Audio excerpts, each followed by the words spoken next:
আসসালামু আলাইকুম ওরহমতুল্লাহি ওবারাকাতুহু আলহামদুলিল্লাহ সালাতু ওয়াসসালামু আলা মান লা নাবিয়্যা বা'দা কলকলা অর্থাৎ জজমওয়ালা হরফ ডান দিকের হরকতের সঙ্গে একাত্রে একবার পড়া যায়। আমরা জজমওয়ালা হরফ আজকে জজম দিয়ে কিছু হরফ শিখবো ইনশাআল্লাহ। হামজা জবর আ মিলবে বার সাথে আবে। কলকলার হরফ ফার্স্টটি কোফত বা জিম দাল। কোফতর আওয়াজ হবে উপরের দিকে আর বা জিম দালের আওয়াজ হবে নিচের দিকে। অর্থাৎ কোফতর আওয়াজ হবে আক আত উপরের দিকে আর বাকি যে তিনটি রয়েছে বা জিম দালের আওয়াজ হবে নিচের দিকে আবে আদে আজে। কেমন? হামজা জবর বার জজম আবে। হামজাজের বার জজম ইবে।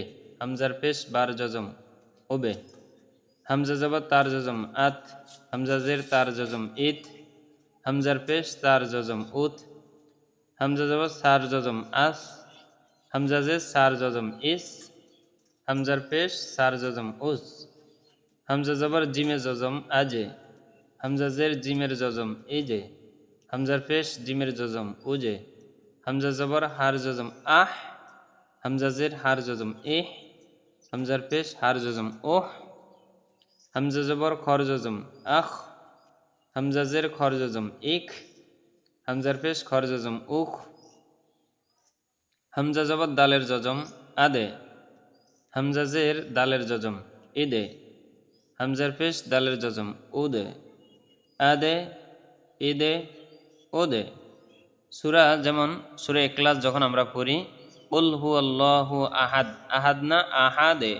কুল হুয়াল্লাহু আহাদে আল্লাহুস সামাদ লাম ইয়ালিদ ওয়া লাম ইউলাদ ওয়া লাম ইয়াকুল লাহু কুফুয়ান আহাদ। এভাবে পড়ে নিতে হবে। কেমন? হামজা জবর জালের জজম আজ নরম হবে। হামজাজের জালের জজম ইজ। হামজার পেশ জালের জজম উজ। তারপরে হলো হামজা জবর রর জজম আর। আর মোটা হবে একটু। র অক্ষর পড়ার দুই নিয়ম, মোটা আর পাতলা, অর্থাৎ চার অবস্থায় পড়তে হয়। র সাকিন ডাইনে জবর, র সাকিন ডাইনে পেশ, এই দুই অবস্থায় মোটা করে পড়তে হয়। তারপরে রর উপরে পেশ থাকলে মোটা পড়তে হবে, রর উপরে জবর থাকলে মোটা পড়তে হবে। এই চার অবস্থায় রকে মোটা করে পড়তে হয়। আর দুই অবস্থায় রকে, অর্থাৎ জের এবং ডাইনে জের, দুই অবস্থায় জের এবং ডাইনে জের হলে এই রকে র সাকিন ডাইনে জের অথবা র জের হলে পাতলা করে পড়তে হয়। হামজা জবর রর জজম আর আর। হামজা জের রর জজম ইর। হামজার পেশ রর জজম উর। হামজা জবর জার জজম আজ, শীষ হবে আজ। ইজ উজ। আস আ মিলবে সিনের সাথে আস। ই মিলবে সিনের সাথে ইস। উ মিলবে সিনের সাথে উস। আ মিলবে হামজা, আমরা জানি হামজা জবর আ হয়, তাহলে হামজা জবর আ, হামজা জবর আ, হামজা জবর হারাদিন এটা বলবো কেন? আমরা ডাইরেক্ট বলবো এখন। আস আ মিলবে সিনের সাথে আস। ই মিলবে সিনের সাথে ইস। উ মিলবে সিনের সাথে উস। আ মিলবে সদের সাথে আস। ই মিলবে সদের সাথে ইস। উ মিলবে সদের সাথে উস। আ মিলবে দদের সাথে আও। ই মিলবে দদের সাথে ঈদ। উ মিলবে দদের সাথে উদ। আ মিলবে তর সাথে আত। আত, ওই যে বলছি কলকলার হরফ পাঁচটি। কোফত বা জিম দাল। কোফতর আওয়াজ হবে উপরের দিকে আক আত, যেমন সূরা ফালাকের ভিতরে আছে কুল আউযু বিরাব্বিল ফালাক। ফালাক মিন শাররি মা খালাক। কুল আউযু বিরাব্বিল ফালাক মিন শাররি মা খালাক।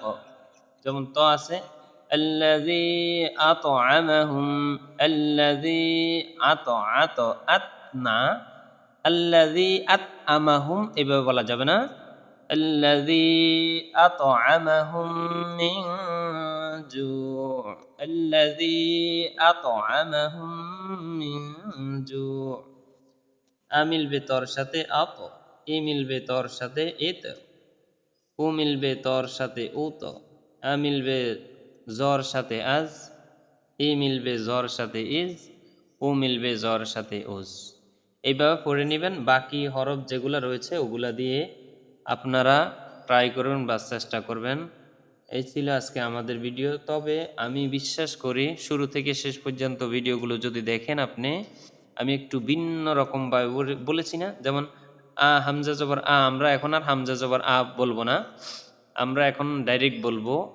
হামজা জবর এই কথা না বলে আমরা এখন ডাইরেক্ট বলবো। মিলবে সিনের সাথে। আমরা যে জানি এতদিন পরে আসছি হামজা জবর হয়, তাইলে এখনো কেন বলবো? আমরা জানি হামজাজের তাইলে এখনো হামজাজের এই কথা বলবো কেন? ডাইরেক্ট বলবো। মিলবে সিনের সাথে ইস।